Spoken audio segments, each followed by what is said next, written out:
ሰላም ጤና ይስጥልኝ የተከበራችሁ አድማጮቻችን፣ የዕለቱን ዜና ይዤላችሁ ቀርቤያለሁ። ልዑል ብርሃኑ ነኝ። አብራችሁን ቆዩ። ጠቅላይ ሚኒስትር ዶክተር አብይ አህመድ የትግራይ ጊዜያዊ አስተዳደርና ቀጣይ ዓመት እንደሚቀጥል ተናገሩ። ከውጭ ቻይና በአደንዛዥ ዕፅ ወንጀል 4 ካናዳውያንን በሞት ቀጣች። እነኝን አንድ በአንድ ይደርስላችኋል። ሰብስክራይብና ላይክ እንድታደርጉልኝ በአክብሮት እየገለጽኩ ወደ ዜና መራችኋለሁ። አብራችሁን ቆዩ። ጠቅላይ ሚኒስትር ዶክተር አብይ አህመድ የ2 ዓመት የቆይታ ጊዜው ያጠናቀቀው የትግራይ ጊዜያዊ አስተዳደር ለሚቀጥለው 1 ዓመት እንደሚቀጥል ተናገሩ። ጠቅላይ ሚኒስትር ዶክተር አብይ አህመድ ሐሙስ መጋቢት 11 2017 ዓ.ም በፓርላማ ተገኝተው ለቀረበላቸው ጥያቄ ምላሽ ሲሰጡ ጊዜያዊ አስተዳደር የተሰጠው የ2 ዓመት ጊዜ ማጠናቀቁን ገልጸዋል። የቆይታ ጊዜው ያጠናቀቀው ጊዜያዊ አስተዳደር ለማስቀጠል አስፈላጊ የሕግ ማሻሻያ እንደሚከናወን አሳውቀዋል። በዚህ መልኩ የሚቀጥል አስተዳደሩ እስከ ቀጣዩ ምርጫ ድረስ እንደሚቀጥል ተናግረዋል።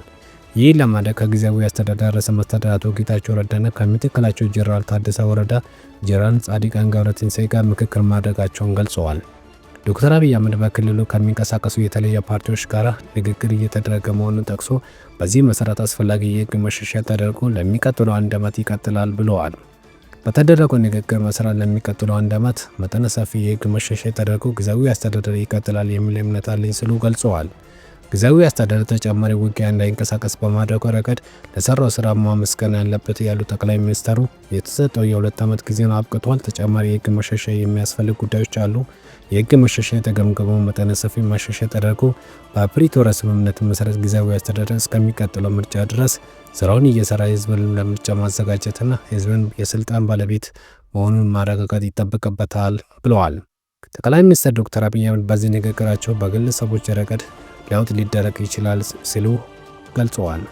በጠንካራ ጎኖች ተወስዶ በደካማ ጎኖች ተወቅሶ የሚቀየር ሰዎች እንደሚኖሩ ተናግረዋል። በትግራይ ክልል እየተፈጠረ ያለው ፖለቲካዊ ቀውስ ተከትሎ ብዙዎች በኢትዮጵያና በኤርትራ መካከል ጦርነት ሊነሳ ይችላል የሚል ስጋት እየገለጹ ባሉበት በዚህ ሰዓት ዶክተር አብይ አህመድ ይሄ ፍርሃትን አጣጥለዋል። የትግራይ ክልል መላው የኢትዮጵያ ህዝብ ሰላም ወዳጅ ነው እንጂ ያሉ ጠቅላይ ሚኒስትሩ በትግራይ ጦርነት ይፈጠራል ብሎ እንደማያምኑ ገልጸዋል።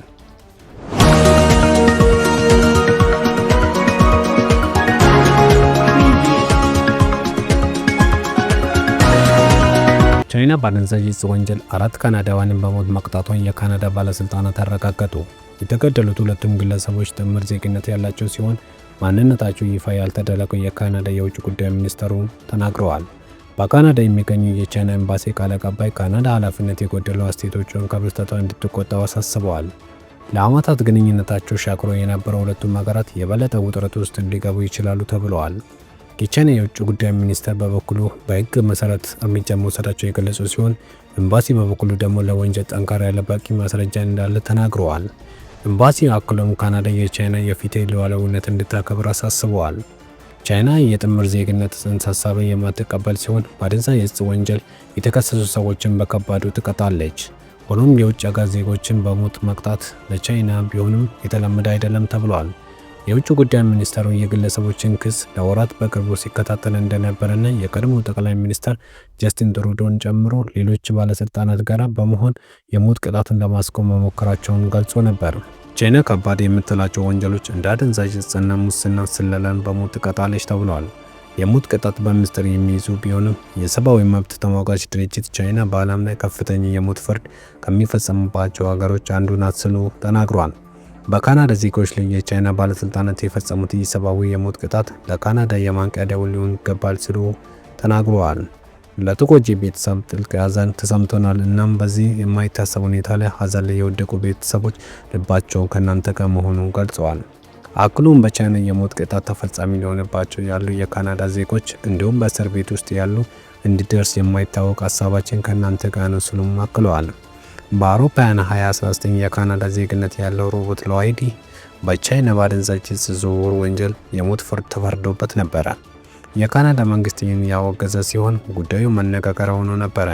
ግለሰቡ በአሁኑ ወቅት የሞት ቅጣት ተፈጻሚ ከሆነባቸው ከካናዳውያን መካከል አልተካተተም ተብሏል።